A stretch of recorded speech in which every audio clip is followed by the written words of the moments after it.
संकट ते हनुमान छुड़ाए, मन क्रम वचन ध्यान जो लाए। सब पर राम तपस्वी राजा, तिनके काज सकल तुम साजा। और मनोरथ जो कोई लावे, सोई अमित जीवन फल पावे। चारों युग प्रताप तुम्हारा, है प्रसिद्ध जगत उजियारा। साधु संत के तुम रखवारे, असुर निकंदन राम दुलारे। असुर निकंदन राम दुलारे।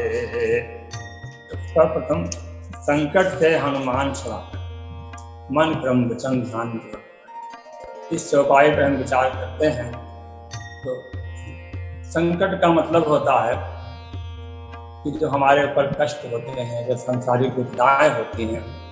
संसार में हम आए हैं तो हमने कुछ अपराध किया होगा, कुछ हमारा लेन देन बाकी रह गया होगा प्रारब्ध कर्म के हिसाब से, तो हम ईश्वर के द्वारा भेजे गए हैं संसार में। और संसार का नाम दुखालय है, तो दुख के घर में अगर हम आए हैं तो जरूर दुख होगा। जिस प्रकार से काजल की कोठरी में केतो ही शयान जाए, काजल की एक रेख लाग है पे लाग। वैसे अगर हम संसार में फिर से जन्म लिए हैं, मोक्ष को नहीं प्राप्त हुए हैं, निर्वाण को नहीं प्राप्त हुए हैं, तो हमें संसार में अन्य जीवों के भांति तमाम तरह की मुसीबतों का, संकटों का सामना करना पड़ता है। तो इसका अभिप्राय ये हुआ, जो व्यक्ति मन से, वचन से, कर्म से हनुमान जी का ध्यान करता है, तो श्री हनुमान जी की कृपा से उसके समस्त संकट समाप्त हो जाते हैं। हमें यह कहना है कि मनुष्य के जीवन में संकट और दुख कब आता है। जब सीता जी का पता लगा करके हनुमान जी राम जी के शरण में जाते हैं और उन्हें उनकी सूचना देते हैं, तो बताते हैं कि सीता जी को कितना कष्ट। निमिष निमिष करुणा निधि, जाहि कलप संबीत। बेग चलिए प्रभु आनिए, भुजबल खल दर जीत। सुन सीता दुख प्रभु सुख आयना, भरि आए जल राजीव नैना। राजीव नयन में भगवान के जल भर आता है। सीता जी का दुख देख करके हनुमान जी दुर्भित हो जाते हैं। तो हनुमान जी कहते हैं कि माता सीता के ऊपर किसी का संकट आ ही नहीं सकता है, क्योंकि वो तो निरंतर आपके ध्यान में लगे रहती हैं, और जो आपके ध्यान में लगा रहता है उसको संकट नहीं आ सकता है। निज पद नयन दिए मन, राम पद कमल लीन। परम दुखी भाव पवन सुरदेख जानकी दीन। जानकी जी का भगवान के चरणों में निरंतर ध्यान होता है। हनुमान जी ने कहा कि संकट उसी को आता है, का हनुमंत सुनो दुख सोई। जब तो सुमिरन भजन न होई है नाथ। जब आपका सुमिरन और भजन नहीं होता है तो मनुष्य संकट में पड़ जाता है। तो हनुमान जी संकट से उसी को छुड़ाते हैं जो भगवान का ध्यान करता है, जो परमात्मा में अपना मन लगाता है, उन्हें प्राप्त करने के लिए अच्छे अच्छे कर्म करता है। तो हनुमान जी इसको संकट से मुक्त कर देते हैं। संकट से हनुमान छुड़ाएं, मन से, वचन से और कर्म से। जो हनुमान जी का ध्यान, मन से मतलब अपना मन हनुमान जी में लगाएं। हनुमान जी में लगाएं तो स्वतः राम जी में नैसर्गिक रूप से लगता चला जाएगा। हम ऐसे ऐसे कर्म करें, हनुमान जी की पूजा, आराधना, उपासना करें, भगवान के भक्तों का आदर करें।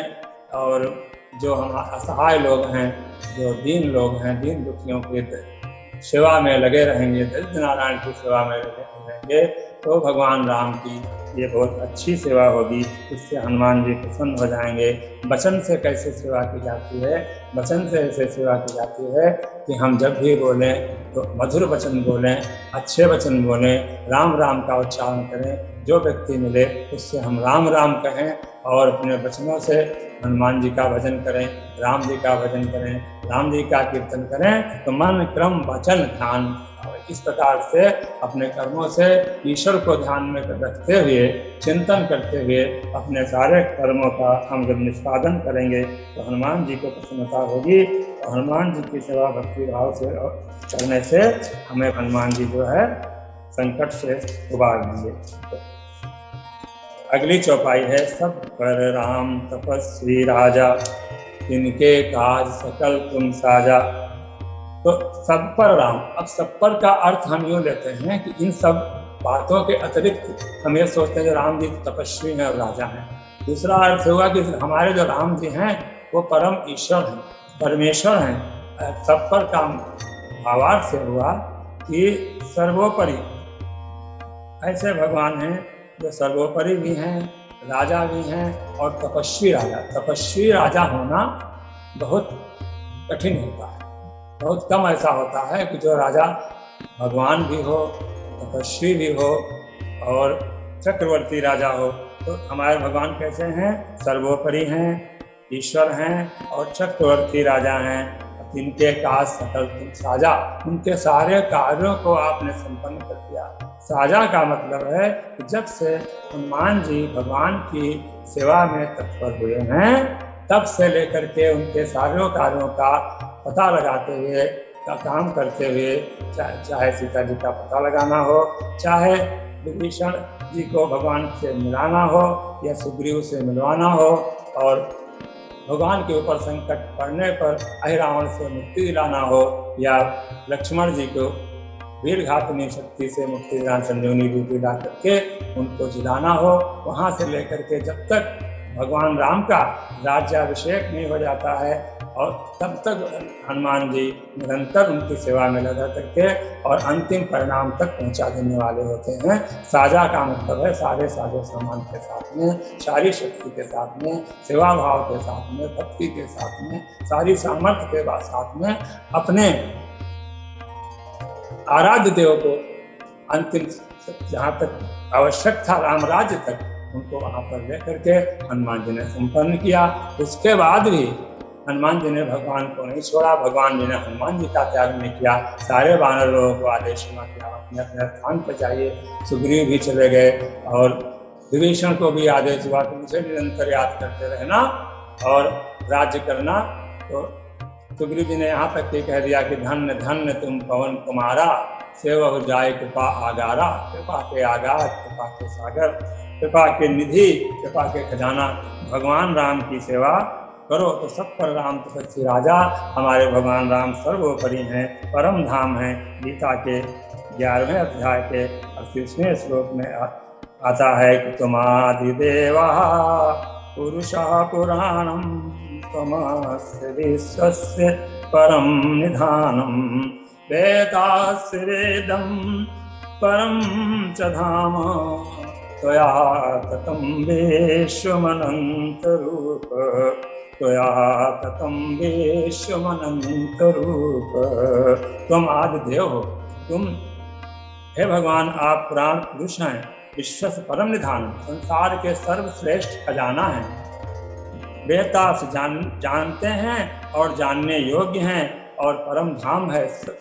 सभी भक्त, सभी जीव जो आपकी भजन करके, आपकी सेवा करके, आपको याद करके सत्कर्मों के द्वारा आपके परम धाम को प्राप्त करते हैं, वो परम धाम, वो श्रेष्ठ धाम आप हैं।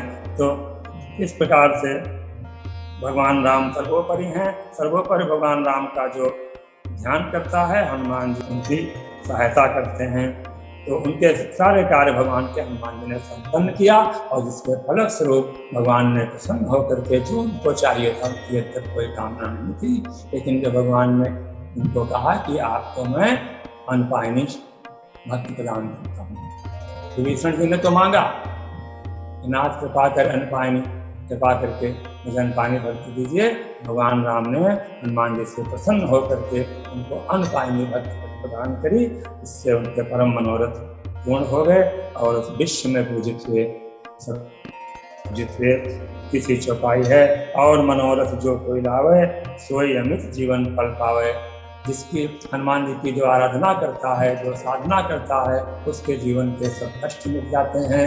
हनुमान जी उसको कृपा करते हैं। और यहाँ तक कि अगर आपको चाहिए, आपकी इच्छा है भगवान से मिलने की, तो हनुमान जी आपको मंत्र दे देंगे।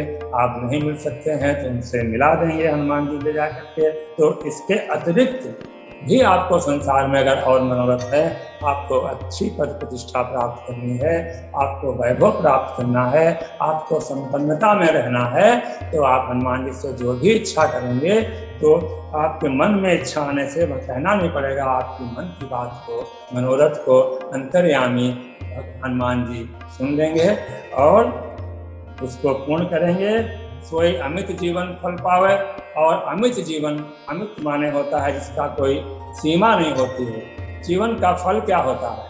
जीवन का फल का मतलब है कि एक तो आपने जो जीवन में इच्छाएं करी हैं, जो आपने साधनाएं करी हैं, वो हनुमान जी की कृपा से वो साधनाएं पूर्ण होगी।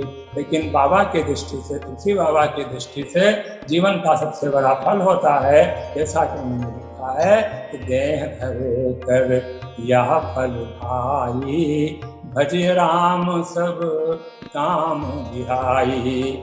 देह धारण करने का, शरीर धारण करने का यह फल होता है कि आप इस शरीर से जो देवताओं को दुर्लभ है, बिना शरीर के कोई भगवान का भजन नहीं कर सकता है, और बिना भजन के मुक्ति नहीं मिल सकती है, निर्वाण नहीं मिल सकता है, भगवान राम की कृपा नहीं प्राप्त होती है। यहाँ तक कि तुलसी बाबा ने ये भी कह दिया है कि राका पति सोडस घुमहि तारा गण समुदाय। चाहे 16 चंद्रमा एक साथ उग जाएं, सारे ताराओं के साथ में सारे तारागण एक साथ उदित हो जाएं, तो तारागण समुदाय सकल गिरिन दवलाई, दिन रवि रात न जाए। सारे पहाड़ों पे आग लगा दीजिए, सारे चंद्रमा उगाएं, सारे तारे निकल आएं, जब तक सूर्य भगवान का उदय नहीं होता है तब तक रात्रि नहीं जाती है। यहाँ पर रात्रि जाने का मतलब ये होता है, उसका अर्थ होता है कि हमारे हृदय से अज्ञान नहीं खत्म हो सकता है जब तक हम भगवान का भजन नहीं करेंगे। मात्र ज्ञान प्राप्त करने से भगवान प्रसन्न नहीं होंगे और आपका अंतःकरण शुद्ध नहीं होगा। तो ज्ञान के साथ में प्रेम बहुत आवश्यक होता है। सोहन राम प्रेम बिनु ज्ञानु, क्योंकि बिना प्रेम के भगवान को ज्ञान भी, यद्यपि भगवान को ज्ञानी व्यक्ति बहुत विशेष प्यारा होता है, ज्ञानी हुई विशेष प्यारा, ज्ञानी प्रभु बहुत प्यारा होता है, लेकिन प्रेम के बिना हमारा ज्ञान भी अधूरा होता है। मात्र ज्ञान प्राप्त कर लेने से ज्ञान कभी भी हमारा खत्म हो सकता है। वासनाओं में पड़ करके, विकारों में पड़ करके किसी भी क्षण हम वासनाओं से प्रेरित हो जाएंगे, उससे लिप्त हो जाएंगे, तो हमारा ज्ञान नष्ट हो जाएगा। इंद्रिय द्वार झरोखा नाना, तहाँ तहाँ सुर बैठे कर खाना, आवत देखें विषय व्यारी, ते हट दें कपाट उधारी, जब सुख व्यंजन उर्ग रह जाई, तब दिव्य विज्ञान बुझाई। ज्ञान का दीपक जब विकारों की हवा अंदर जाती है और एक एक जो हमारी इंद्रियाएं हैं उनके एक एक अधिष्ठात्री देवता हैं, तो वहाँ पर लालायित रहते हैं विषयों को प्राप्त करने के लिए और आपको अपने रास्ते से हटाने के लिए, पथभ्रष्ट करने के लिए। इसलिए हमें सावधान होकर के ज्ञान के साथ में भगवान का भजन करना है। आज अंतिम चौपाई जिसका चर्चा हम करने जा रहे हैं, चौथी चौपाई, चारों युग प्रताप तुम्हारा है प्रसिद्ध जगत उजियारा। आप सब लोग जानते हैं कि 4 युग होते हैं।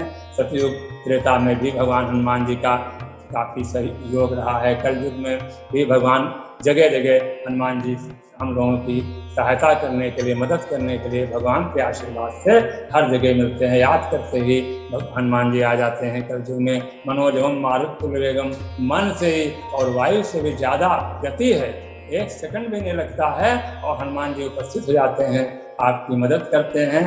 तो त्रेता में भी अर्जुन के रथ पे झंडे के ऊपर हनुमान जी ने अपना स्थान बनाया और जब तक अर्जुन को विजय नहीं प्राप्त होती है तब तक हनुमान जी वहाँ भगवान कृष्ण की, अर्जुन की सेवा में उपस्थित रहे। उनके अन्य चरित्रों का वर्णन भी आता है। और इस प्रकार से सतयुग, त्रेता, द्वापर सब जगह हर स्थानों में रहते हुए कलयुग में देखिए हनुमान जी की कितनी महानता है, कितनी महत्ता है कि जहाँ जहाँ राम जी की कृपा से राम जी का मंदिर होता है वहाँ वहाँ हनुमान जी उपस्थित रहते हैं। अहंकार शून्य भाव से भगवान के चरणों में ही उनका ध्यान रहता है।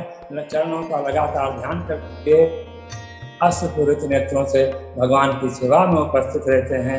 ऐसे हनुमान जी जो सदैव भगवान राम के साथ कोई युग हो कोई काल हो उनसे हटते नहीं हैं, यहाँ तक कि भगवान राम को सीता को अपने हृदय में धारण किए हुए हैं। ऐसे हनुमान जी जो हैं वो सबकी रक्षा करें, ऐसी मेरी प्रार्थना है। साधु संत के तुम रखवारे, असुर निकंदन राम दुलारे। तो राम का दुलारा कौन होगा? जो राम की सेवा करेगा। हनुमान जी संतों के सेवक हैं और संतों के सेवक हैं और संतों को राम जी भी बहुत मानते हैं। जिन संतों के लिए, पृथ्वी के लिए, ब्राह्मणों के लिए संसार में भगवान अवतार लेते हैं। विप्र धेन सुर संत हित लीन मनुज अवतार, निज इच्छा निर्मित गुण माया गुण गोपाल। तो जिनके लिए राम जी आते हैं उन्हीं के लिए हनुमान जी आते हैं। संतों का मतलब है कि जो अच्छा आचरण करे, भगवान की को आध्यात्मिक रूप से प्राप्त करे, आत्मिक रूप से प्राप्त करे, भगवान का चिंतन करे, सदाचार पे रहे और अच्छे आचरणों का पालन करे, संसार के लोगों को अच्छी दिशा भी बताए और परोपकार भी करे।